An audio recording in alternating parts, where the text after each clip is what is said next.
ৰীমা আৰু পেহীয়েকে আবেলি ফুৰিবলৈ ওলাই যায়। জেগাবোৰ ৰীমাক দেখায়। ৰুমলৈ ঘূৰি আহোঁতে দুজন ল'ৰাই ৰীমাক দেখা পায়। পাছদিনা পেহাইকে থকা ঘৰলৈ আহে। পেহীয়েকে বহিব দিলে। প্ৰথমে পেহীয়েকে চিনি পোৱা নাছিল। ল'ৰাকেইটাই নিজৰ চিনাকি দিয়ে। পেহাইকক ভালদৰে চিনি পায়। সিহঁতিও আলহী ফুৰিব আহিছিল। নিজৰ ঘৰ ইয়াত নহয়। ৰীমাই পাকঘৰত চব্জি বনাই আছে। পেহীয়েকে ৰীমাক চিঞৰে ৰ'দত দি থোৱা কাপোৰবোৰ আনিবলৈ। ৰীমাই আনে। আনোতে আকৌ ৰীমাক দেখা পায়। ল'ৰাকেইটাই পেহীয়েকক সোধে, বাইদেউ আপোনাৰ ভণ্টি নি? পেহীয়েকে ক'লে, হয় এই মোৰ ভণ্টি। পেহীয়েকে ৰীমাক কাপোৰখিনি থৈ আলহীকেইজনলৈ শিলিখা আনিব ক'লে। ৰীমাই শিলিখা খাবলৈ দিলে। ৰীমাক আলহীকেইজনে ক'লে ধেমালিতে, তোমাক বায়ে অকল কামতে লগাই থাকে নি? ৰীমাই মিচিকিয়ে হাঁহি মাৰি নহয় বুলি কৈ ভিতৰলৈ সোমাই যায়। পেহীয়েকে কয়, এতিয়াৰ পৰা কৰি থাকিলেহে পাছলৈকে পাৰিব। এই পিছে সৰুৰ পৰাই সকলো কামতে চোকা, মোতকৈ বেছিহে জানে। এই বয়সত মই একো নাজানিছিলোঁৱে। তেনেকৈয়ে অলপ কথা বতৰা পাতিলে। ল'ৰা দুজন যাব ল'লে। সিহঁতৰ অহা উদ্দেশ্য অলপ বেলেগ আছিল। মানে ৰীমাৰ লগত চিনাকি হ'ব আহিছিল। পেহীয়েকজনী কেনেকুৱা জানিলে কথা পাতিয়ে, সেইবাবে বেছি সময় নৰ'ল। পাছদিনা ৰীমা আৰু পেহীয়েকে ঘৰলৈ যাব ল'লে। সিহঁতি দেখা পাই সোধে, ঘৰলৈ যায়গৈ নি? পেহীয়েকে যাওঁগৈ বুলি ক'লে। সিহঁতিও পিছে পিছে গ'ল ৰাস্তালৈকে। গাড়ীলৈ ৰৈ থাকোঁতে এটাই চকলেট মৰ্টন কিনি লগৰটোক দিব দিলে। লগৰটোৱে ৰীমাক দিয়ে। ৰীমাই লওঁ নলওঁ কৈ থকা দেখি পেহীয়েকে ল'লে দিয়া বুলি, নহ'লে লাজ পাব, ইমান হেঁপাহত দিছে।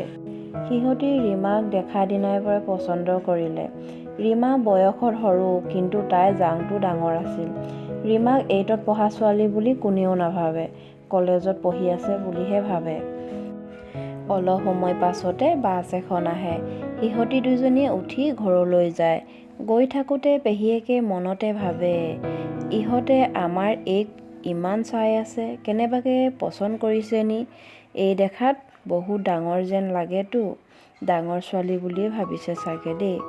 কোনটোৱে বা ভাবিছে? মৰ্টন দিয়াটোৱে চাগে। সিহে যি টি সুধি আছিল। এটাই বেছি কথা নাপাতেই দেখোন। পেহীয়েকে ভাবি ভাবিয়ে ঘৰ পালেহি। আনফালে সীমালে এজন ল'ৰাই ফোন কৰি থাকে। ল'ৰাজন সীমাৰ বৰ্তাকৰ ঘৰৰ বাকজনী মানুহজনৰ চিনাকি আছিল। লগতে চাকৰি কৰে। সীমা বাকজনীৰ লগত ল'ৰাজনে ফোনত কথা পাতি আছিল। তেতিয়া সীমা ওচৰতে আছিল। সীমাৰ মাতষাৰ শুনা পাই কোন আছে বুলি সোধাত মোৰ ভণ্টি বুলি কয় আৰু সীমাক চিনাকি কৰাই দিয়ে ফোনত। ল'ৰাটোৰ সীমাৰ মাতষাৰ শুনিয়ে কিবা এটা ভাল লাগি গ'ল। সেইবাবে সীমাৰ নম্বৰটো বাকৰ পৰা ল'লে। ৰাতি সীমালৈ ফোন কৰিল। সীমাই অচিনাকি নম্বৰ দেখি প্ৰথমে ৰিচিভ কৰা নাছিল। 2-3বাৰমান কৰাৰ পাছত ৰিচিভ কৰিল। তাই কোনে কৰিছে সোধাত সি চিনি পোৱা নাই নি বুলি কয়। সীমাই ভবাই নাছিল যে সি তাইৰ নম্বৰলৈ ফোন কৰিব। সেইবাবে চিনি পোৱা নাছিল। তেনেকৈয়ে দুয়োজনে ভালদৰে চিনাকি হ'ল। তেনেকৈয়ে সদায় কথা পাতি থাকে। ল'ৰাজনে সীমাৰ প্ৰেমত পৰিল। প্ৰথম কথা পতাৰ দিনাৰ পৰাই তাৰ কিবা এটা ভাল লাগিছিল, কিন্তু কোৱা নাছিল। ক'লে যদি সীমাই তাৰ লগত কথা নপতা হ'ব। লাহে লাহে সীমাৰ মনৰ কথা জানিব ল'লে। সীমাক নেদেখাকৈ সি বহুত বেছি ভাল পাই পেলালে। এদিন কথা নপতাকৈ থাকিবও নোৱাৰা হ'ল। সীমাক ভালপোৱা আছে নি সোধে। সীমাই আগৰ পৰা এতিয়ালৈকে সকলো কথা ক'লে।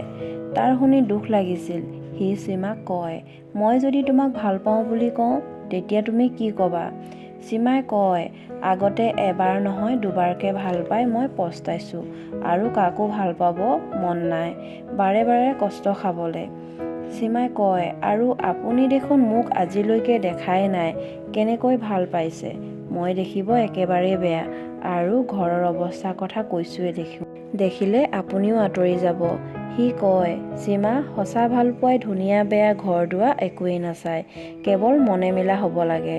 মই এটা উদাহৰণ দিছোঁ হা, মই তোমাক গোটেই জীৱনৰ বাবে নিজৰ কৰি নিম। তুমি জানিবা ধুনীয়া, কিন্তু অহংকাৰী।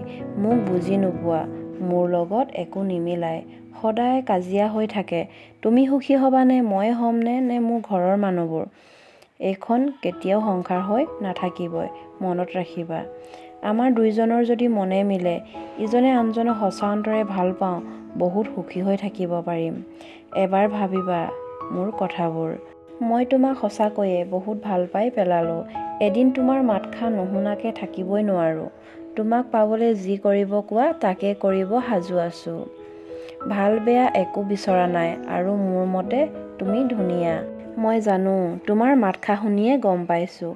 সীমাই মিছাকেই কয়, সঁচাই কৈছোঁ, মই দেখিব একেবাৰে বেয়া, বহুত শকত আৰু বহুত ক'লা আৰু একেবাৰে চাপৰ, দেখিলে ভয়তে পলাব। সি কয়, তুমি যেনেকুৱা হ'লেও মোৰ আপত্তি নাই। মই তোমাক চেহেৰা নোচোৱাকৈয়ে ভাল পাইছোঁ। আগৰ পৰা পাইছোঁ, এতিয়াও পাওঁ আৰু পাছলৈকে পায়ে থাকিম। আৰু মই তোমাৰ কথা মোৰ ঘৰত সকলো কৈছোঁ। আনফালে সীমাক দেউতাকে ফোনত কথা পতা দেখা পাই গালি পাৰে। ভিতৰত সোমাব নিদিয়ে, বাহিৰত উলিয়াই থয়। দৰজা বন্ধ কৰি ভাত খাবও নিদিয়ে। সকলোকে দৰজা খুলিব মানা কৰে। খুলিলে দৰজা ভাঙি শেষ কৰিম বুলি কয়। মাকেতো একো ক'বও নোৱাৰে, ক'লেও মাৰিবলৈ উৰি যায়। দেউতাক টোপনি যোৱাৰ পাছত ৰীমাই মনে মনে দুৱাৰ খুলি দিয়ে। বায়েকক ভিতৰলৈ সোমাই আহিব কয়। দেউতাকে গম পাব বুলি মনে মনে আহিব কয়। সীমাই ভিতৰলৈ সোমাই যায়। গৈয়ে শুই থাকেগৈ, একো নোখোৱাকৈ। ৰীমাই কয়, মনে মনে ভাতকেইটা খাই ল'বা, মই ৰুমলৈ আনি দিম। সীমাই নাখাওঁ বুলি কয়। কেনেবাকৈ দেউতাকে গম পালে আকৌ চিঞৰি চিঞৰি বকিব বুলি। লাইটো জ্বলাব নোৱাৰিব, আন্ধাৰতনো কেনেকৈ খাব। কেইদিনমানৰ পাছত